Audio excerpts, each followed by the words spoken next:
Hi hello guys, welcome back to our channel with one more new recipe. ఈరోజు మన recipe దొండకాయ పచ్చడి అండి.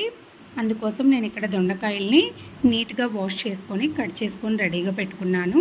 నెక్స్ట్ స్టవ్ మీద ప్యాన్ పెట్టుకొని ఒక 2 టేబుల్ స్పూన్స్ ఆఫ్ ఆయిల్ వేసుకోవాలి. అందులోకి మనం కట్ చేసుకున్న దొండకాయ పీసెస్ కూడా వేసుకొని ఒకసారి దళ్ళనంతా బాగా కలిపేసుకొని మూత పెట్టి కొంతసేపు మగ్గనివ్వాలి. ఇలా అయినా చేసుకోవచ్చు, లేదు మనకు ఫాస్ట్గా క్విక్గా అయిపోవాలి అంటే మనం కుక్కర్లో రైస్ పెట్టుకుంటాం కదా, దాని మీదనే దొండకాయల్ని ఒక కప్లో వేసి పెట్టేసుకున్నామంటే ఇంకా ఫాస్ట్గా అయిపోతుంది.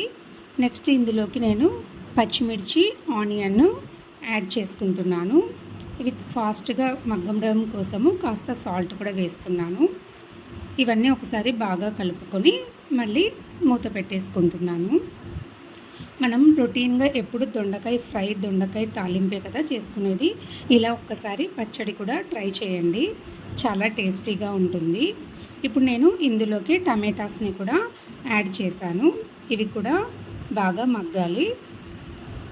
ఇలా మగ్గిన తర్వాత మనం ఇందులోకి కొంచెం చింతపండుని అలానే కాస్త పసుపుని యాడ్ చేసి స్టవ్ ఆఫ్ చేసేసుకోవాలి. ఇక్కడ కొంచెం కొత్తిమీర కూడా వేసుకోండి, చాలా టేస్టీగా ఉంటుంది. ఇది పూర్తిగా చల్లారాలి. చల్లారిన తర్వాత మనం మిక్సీ జార్లోకి ట్రాన్స్ఫర్ చేసుకొని తగినంత సాల్ట్ కూడా వేసుకొని మనం మిక్సీకి గ్రైండ్ చేసుకోవాలి. రోట్లో రుబ్బుకున్నా కూడా టేస్ట్ చాలా బాగుంటుంది. నేనైతే ఇక్కడ మిక్సీకే వేశాను. అంతే, లాస్ట్లో పోపు పెట్టుకున్నాను. ఎంతో టేస్టీ అయిన దొండకాయ చట్నీ